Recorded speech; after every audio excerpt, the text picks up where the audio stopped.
성경에는 별명이 붙은 장들이 몇 개 있어요. 예를 들어서 히브리서 11장 그러면 무슨 장이라고 그래요? 믿음장이라고 그래. 거기 믿음에 대한 이야기가 쫙 나와 있습니다. 아, 목사님 나 믿음이 뭔지 모르겠어요. 그럴 때는 어디를 읽어보시라고? 히브리서 11장을 읽어보면 히브리서 11장 1절에 자 뭐라고 나와 있어요? 믿음은 바라는 것들의 실상이요 보이지 않는 것들의 증거리. 3절에 보면 믿음으로 모든 세계가 하나님의 말씀으로 지어진 줄을 우리가 아나니 보이는 것은 나타나는 것으로 말미암아 된 것이 아니니라. 히브리서 11장 6절에도 보면 믿음이 없이는 하나님을 기쁘게 하지 못하나니 하나님께 나아가는 자는 반드시 그가 계신 것과 또한 그가 자기를 찾는 자들에게 상 주시는 이심을 믿어야 할지니라. 저는 이 말씀을 참 좋아하는 게 하나님을 기쁘시게 하는 방법은 무엇밖에 없다고? 믿음이 없이는 하나님을 기쁘시게 하지 못하고 믿음 있는 사람들을 하나님은 상 주시기를 원하시는 거잖아요. 믿음으로 상 받는 사람들이 되시기를 주의 이름으로 축원합니다. 히브리서 11장은 믿음장이라고 그래요. 이런 별명이 붙은 장이 성경에 많이 있습니다. 예를 들어서 빌립보서 4장이다 그러면 그건 뭐라고 그래요? 기쁨장이라고 그래요. 거기 보면 기쁨에 대한 이야기가 나옵니다. 한번 읽어보실까요? 4절에 보면 주 안에서 항상 기뻐하라. 내가 다시 말하노니 기뻐하라. 어떤 때는 기뻐하고 어떤 때는 짜증내고 그러지 말고 주 안에 있으면서 항상 기뻐하라고 그러는 거잖아요. 항상 기쁨의 삶을 누리며 살게 되시기를 바랍니다. 그래서 5절에도 보면 그런 말씀들이 계속 이어집니다. 너의 관용을 모든 사람에게 알게 하라. 주께서 가까우시니라. 아무것도 염려하지 말고 다만 모든 일에 기도와 간구로 너의 구할 것을 감사함으로 하나님께 아리라. 그리하면 모든 지각에 뛰어난 하나님의 평강이 그리스도 예수 안에서 너의 마음과 생각을 지키신 너의 마음과 너의 생각을 지키시리라 하면 항상 기뻐하며 사는 이유는 하나님이 지켜주실 것이라는 믿음이 있으니까. 그래서 빌립보서 4장의 별명은 뭐라고요? 기쁨장이라고 그래요. 자, 고린도전서 12장을 보면 그 별명이 뭐예요?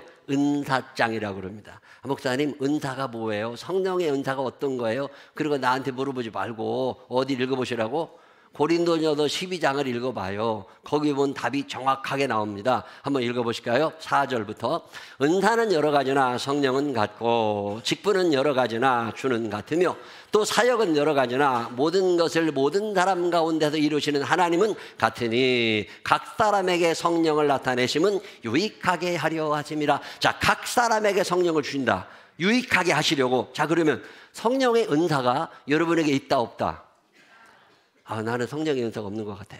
자, 한번 읽어보세요. 다음에 계속 읽어봐요. 그거 뭐라고 나와? 시작. 어떤 사람에게는 성령으로 말씀한 지혜의 말씀을, 어떤 사람에게는 같은 성령을 따라 지식의 말씀을, 다른 사람에게는 같은 성령으로 믿음을, 어떤 사람에게는 한 성령으로 병 고치는 은사를, 어떤 사람에게는 능력 행함을, 어떤 사람에게는 예언함을, 어떤 사람에게는 영들 분별함을, 다른 사람에게는 각종 방언 말함을 주시나니, 어떤 사람에게는 방역을 통역함을 주시나니 이 모든 일은 같은 한 성령 행하사 그의 뜻대로 누구에게?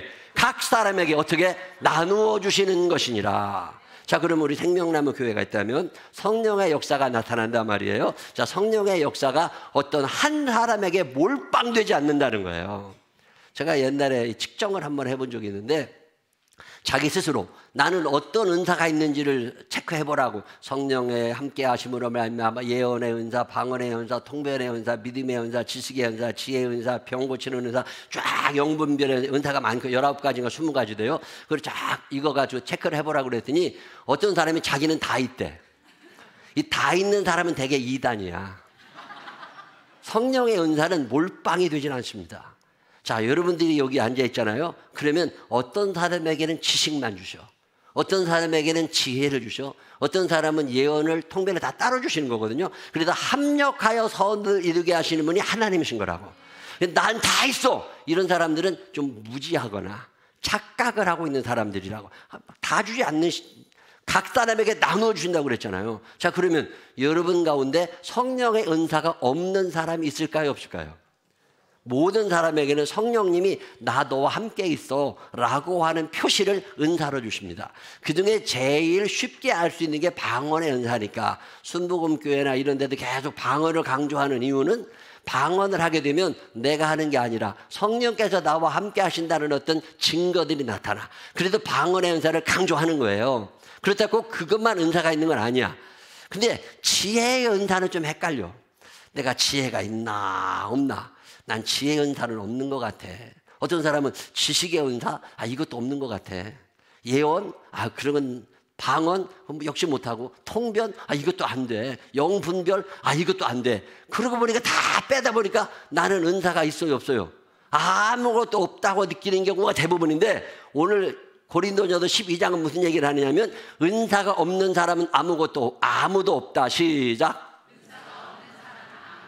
옆 사람 손을 꼭 붙잡고 눈을 쳐다보면서 권사님도 뭔 은사가는 있어. 시작.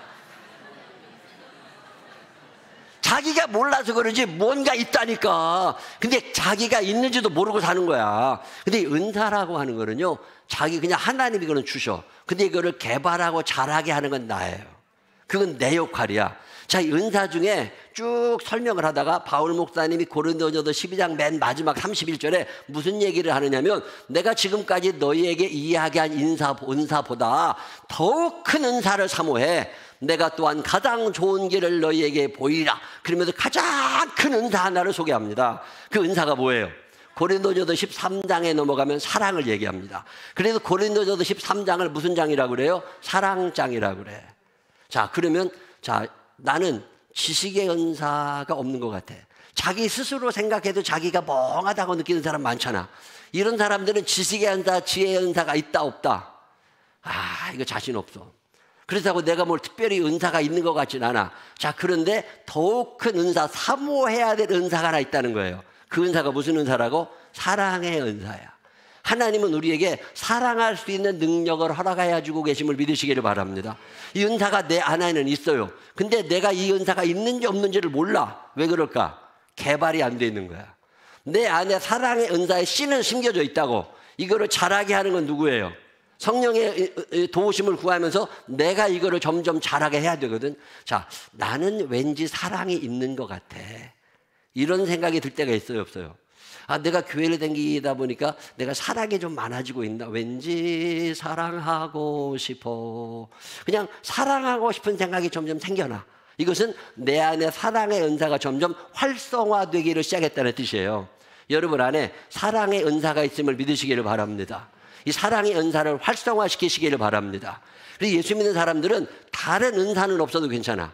근데 무슨 은사는 이거 보편적 은사라고 그래요. 누구에게나 다 주시는 은사가 있어요. 그 은사 중에 대표적인 게 사랑의 은사입니다. 사랑하며 살게 되시기를 바랍니다. 사랑하며 살게 되시기를 바랍니다. 좋은 날만 사랑하지 말고, 이쁜 날만 사랑하지 말고, 꼴보기 싫은 날도 사랑하며 살게 되시기를 바랍니다. 이건 내가 하는 게 아니라 내 안에 계시는 성령께서 능력을 주셔야 사랑하게 되는 거지. 꼴보기 싫은 것들이 있어요 없어요? 얘기하려면 속 터져. 이런 것들이 한둘이 아니라니까. 그런 것들이 있을 때마다 어떻게 해야 돼? 미워하려고 그러지 말고, 내게 뭐가 있다고? 사랑의 은사가 있어. 이 씨가 내 안에 있어. 그러니까 어떻게 해야 돼요? 이걸 점점 활성화시켜야 돼. 그러면 내가 사랑의 은사가 나를 통하여 나타나는 거잖아. 사랑하며 살고 싶은 생각이 있으신 분들만 아멘 한번 해봐요. 여러분에게는 무슨 은사가 있는 거다? 사랑의 은사가 있어. 그럼 옆 사람이 꼴보기 싫은 날도 어떻게 할 수 있어요? 사랑할 수 있어. 다시 한번 옆 사람 손을 꼭 붙잡고 눈을 쳐다보면서 내가 꼴보기 싫은 날도 이뻐해 줘. 시작. 내가 꼴보기 싫지만 너는 뭐가 많은 사람이야? 사랑이 많은 사람이니까 그 사람의 사랑으로 나를 사랑해 주는 거지, 내가 잘나서 사랑받는 게 아니라는 걸 아셔야 돼. 자, 이쁘다고 하는 건 그 사람이 진짜 이쁜 거예요? 내가 이쁘게 보는 거예요? 이쁘게 보는 거라고 설명해도 내가 이쁘다는 것들이 있어요 없어요? 이런 것들 쎄또 그런 것들 너무 많아. 이쁜 사람은 없어. 이쁘게 보는 사람만 있는 거야. 사랑받을 만한 사람은 없어. 사랑하고 사는 거야. 사랑하며 살게 되시기를 주의 이름으로 축원합니다. 자, 고린도전서 12장이 사랑장으로 연결되면서 고린도전서 13장에 사랑의 방법을 가르쳐 주는 게 고린도전서 13장. 사랑은 언제나 오래 참고 온유하며 시기하지 아니하며, 여러분이 많이 들었던 얘기가 다 사랑에 대한 이야기인 거잖아요. 그래도 고린도전서 13장을 사랑장이라고 그래. 자, 근데 사랑장은 성경에 여러 개가 있습니다. 그 중에 하나가 또 뭐냐면 요한일서 4장이에요. 요한일서 4장에도 보면 사랑을 이야기합니다. 사랑 한번 읽어볼까요? 요한일서 4장 시작. 사랑하는 자들아 우리가 서로 사랑하자. 사랑은 하나님께서 간 것이니 사랑하는 자마다 하나님으로서 하나님을 알고 사랑하지 아니하는 자는 하나님을 알지 못하나니 이는 하나님은 사랑이심이라. 사랑에 대해서 쫙 설명하는 게 요한일서 4장 그리고 사랑하라고 얘기를 하죠. 자, 사랑장이 몇 장이었다고요? 고린도전서 13장도 사랑장이고 요한일서 4장도 사랑장인데 성경에 사랑장이 또 하나 나옵니다. 그게 뭐냐면 누가복음 15장이에요. 오늘부터 여러분이 읽어나가시게 되는 누가복음 15장을 사랑장이라고 그러는데 왜 그러는 거냐면 이 15장에는 예수 그리스도께서 이 땅에 오셔서 말씀하셨던 많은 이야기들 중에 사랑과 관계된 이야기 3개를 묶어놓은 게 누가복음 15장이에요. 이 첫 번째 사랑에 대한 이야기는 뭐냐면 무리에서 떠나간 양, 지가 길을 잘못 알아서 갔는지 먹을 게 있어도 그것만 쳐다보다가 무리를 놓쳤는지 모르지만 자기 실수로 무리에서 떠나 있는 한 마리 양을 찾으러 끝까지 가셔서 그 양을 찾아내셔도 기쁘게 메고 돌아오시는 예수님의 사랑의 이야기를 이야기하는 게 소위 말해서 잃은 양의 비유라는 거죠. 누가복음 15장 1절로 7절에 나와 있는 이야기, 다음 주에 우리가 배우게 되는 잃은 드라크마의 이야기, 그 다음 주에 우리가 배우게 되는 집 나간 아들, 다시 돌아오는 아들의 이야기, 이 3가지 이야기를 누가라고 하는 설교자는 누가복음 15장에 묶어놓으면서 하나님의 사랑을 이야기합니다. 자, 오늘 그 중에 첫 번째 이야기를 여러분들에게 해드릴 건데 잃은 양의 이야기는 우리가 잘 알고 있습니다. 목자가 양을 끌고 나가는데 몇 마리를 끌고 나갔다고요? 양 100마리를 끌고 나가서 A라는 지역에서 풀을 뜯어먹고 조금 이동해서 B라는 지역에서 풀을 뜯어먹고 조금 더 이동해서 C라는 지역에서 풀을 뜯어먹고 풀을 잘 뜯어먹고 있다가 저녁에 얘네들을 데리고 집에 들어가려고 집 앞에 와서 딱 양을 세보니까 몇 마리밖에 없다고? 99마리밖에 없잖아. 그럼 몇 마리가 없어진 거예요? 한 마리가 없어. 그럼 어떻게 해야 돼요? 한 마리를 찾으러 가야 되는데 어떻게 찾으러 가야 돼요? 99마리를 어떻게 하고? 99마리는 어떻게 해야 돼? 집에다가 잘 갖다 놓고 우리에다 갖다 놓고 한 마리를 찾으러 가야 되잖아요. 나 같으면 그렇게 할 것 같다. 그런 사람은 끄떡끄떡 한번 해봐요. 대부분은 그렇게 한다고. 근데 오늘 성경에 보니까 이 목자는 정신이 나갔어. 어떻게 하고 있는 거예요? 양 99마리를 어디에? 틀에 그냥 놓아두고 한 마리 양을 찾으러 가는 거야. 이 목자가 정신이 있는 놈이요, 없는 놈이요? 여러분 같으면 이렇게 해요, 안 해요? 내가 초등학교 다닐 때, 중학교 다닐 때 선생님이 그러셨다니까. 기독교들하고 그 예수 교회 다니는 놈들은 이렇게 계산 능력이 떨어지는 것들이라고. 99마리가 중요해요, 한 마리가 중요해요?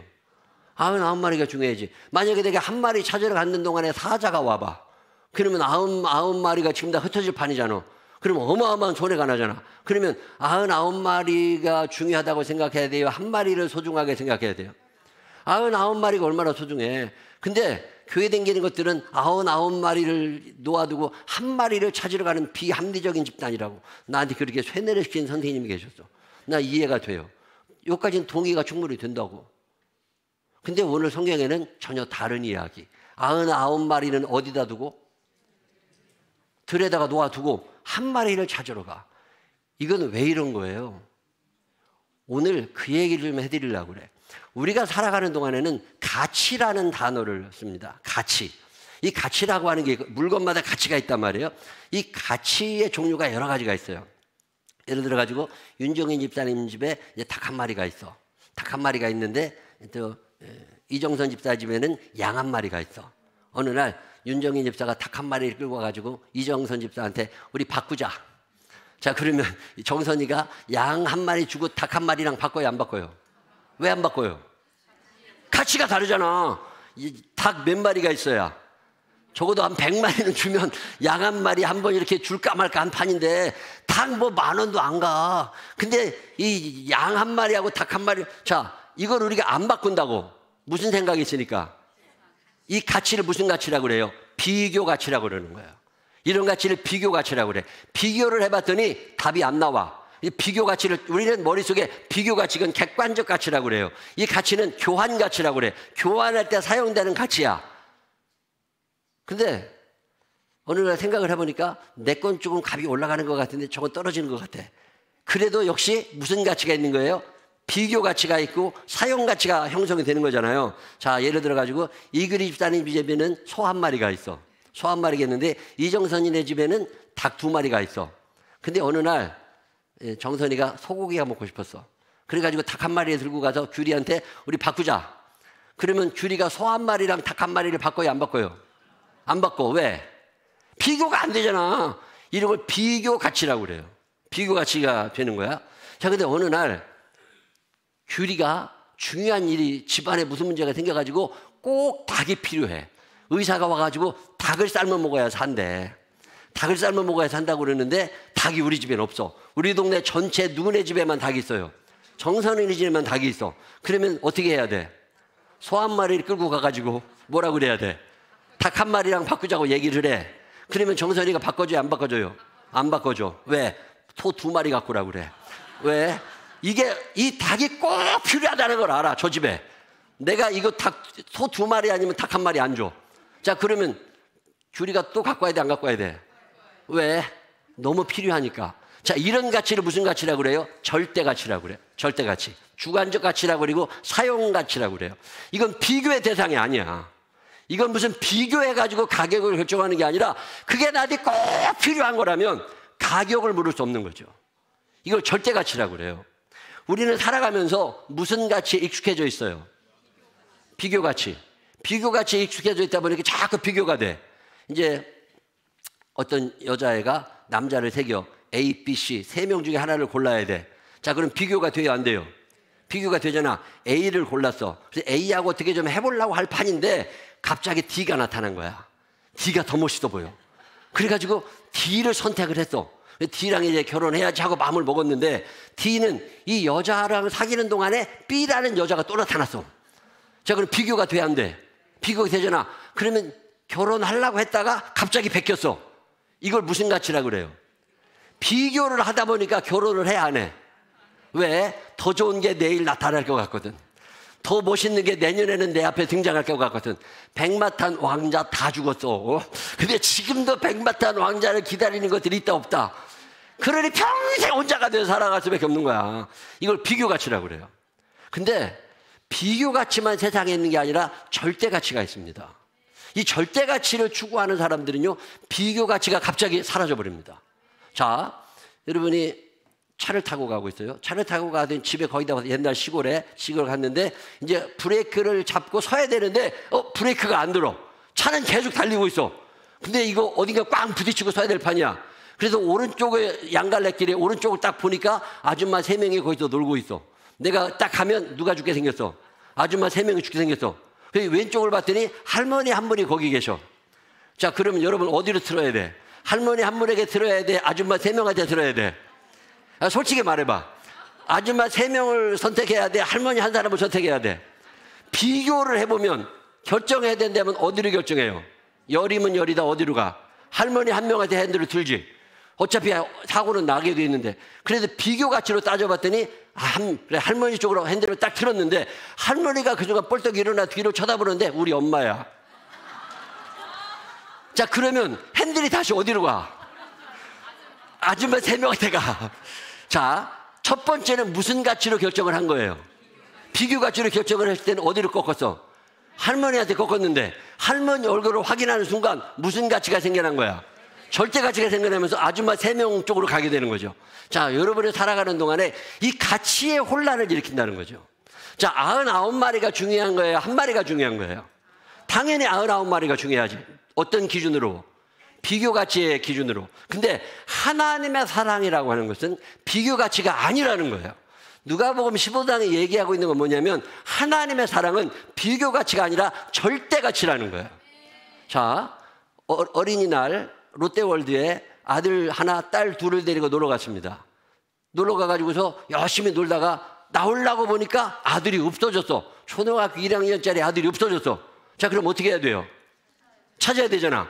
근데 방송에 나와. 빨리 집에 가라고. 오늘 폐장 시간이 됐다고. 집에 가야 돼요? 찾아야 돼요? 둘이 아직 남아있잖아. 딸 둘이 아직 남아있잖아.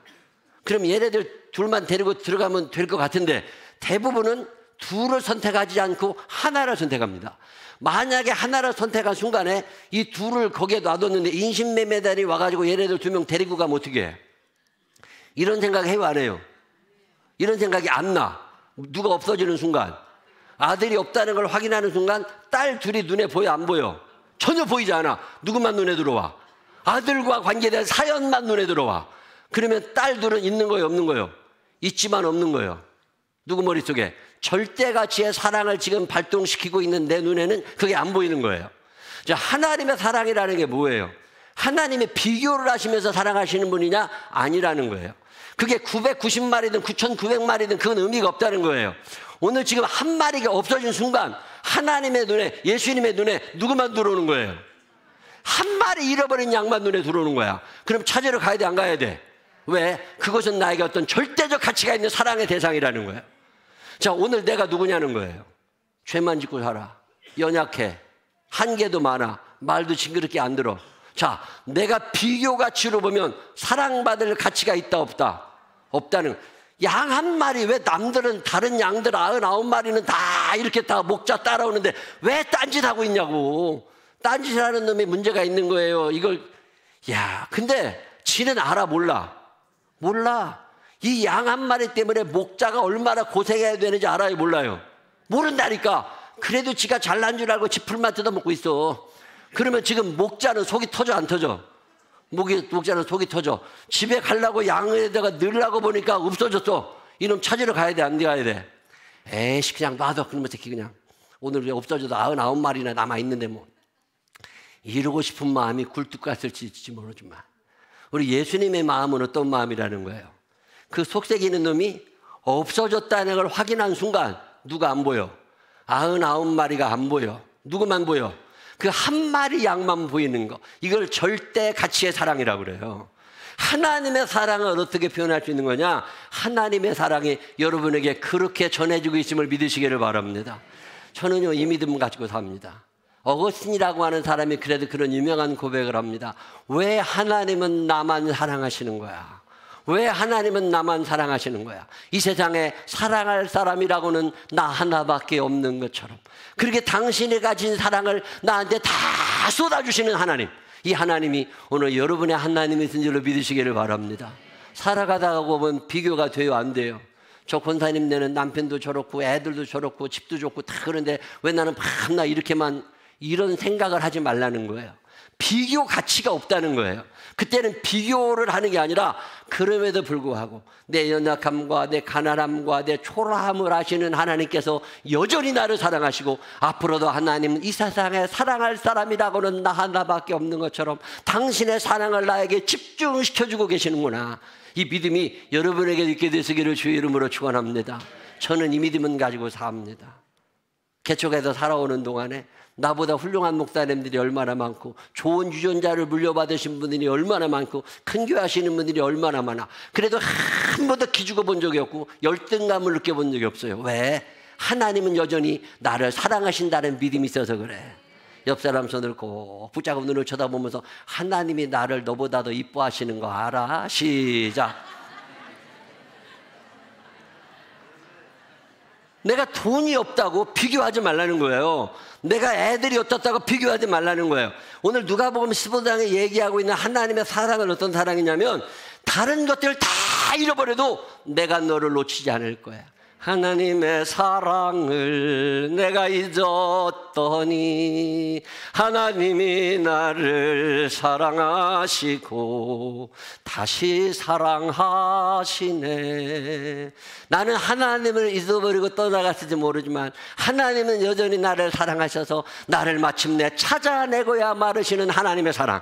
이 하나님의 사랑이 오늘 여러분에게 집중되고 있음을 믿으시기를 바랍니다. 실수하여 나 딴 길로 헤매어도 주께서 험한 계곡 가시덤불 헤치며 찾아주네. 그 사랑의 하나님의 이야기잖아요. 아, 하나님은 내가 이렇게 바보같이 사는데도 하나님은 나를 바라보고 사랑하고 계시는구나. 내 몸이 이렇게 아프고 내가 하나님 앞에 뭐 해드리는 거 아무것도 없어도 하나님은 나를 사랑하고 계시는구나. 이 믿음을 갖고 있으면 이 거친 세상을 이겨나갈 수 있는 힘이 거기로부터 공급이 되는 거잖아요. 근데 우리는 자꾸 비교를 하고 사는 거예요. 언니를 더 사랑하는 것 같고, 동생을 더 사랑하는 것 같고, 저 집사님을 더 사랑하는 것 같고. 근데 하나님의 사랑은 그런 사랑 아니야. 이 세상에 사랑할 사람이라고는 누구밖에 없는 것처럼, 나 하나밖에 없는 것처럼, 모자란 나를 위하여 아들을 십자가에 달려 돌아가시게 하시기까지 나를 사랑하시는 그 하나님의 사랑이 오늘 여러분에게도 흐르고 있음을 믿으시기를 바랍니다. 저는 이 믿음은 갖고 삽니다. 하나님 나를 제일로 이뻐하신다. 하나님은 나를 제일로 사랑하신다. 이건 비교할 수 있는 게 아니라고. 하나님의 사랑에 100이면 그 100의 사랑이 누구에게 집중되어 있는 거예요? 나한테 집중되어 있다고. 이 믿음을 가지고 살아가라는 말씀이 누가복음 15장 1절에 7절의 말씀이에요. 다른 사람들은 비교 가치를 따집니다. 자꾸 비교해가면서 하나님의 사랑이 어쩌고 저쩌고 누구를 더 많이 사랑하고 이런 얘기하는 거예요. 근데 하나님은 그런 분 아니에요.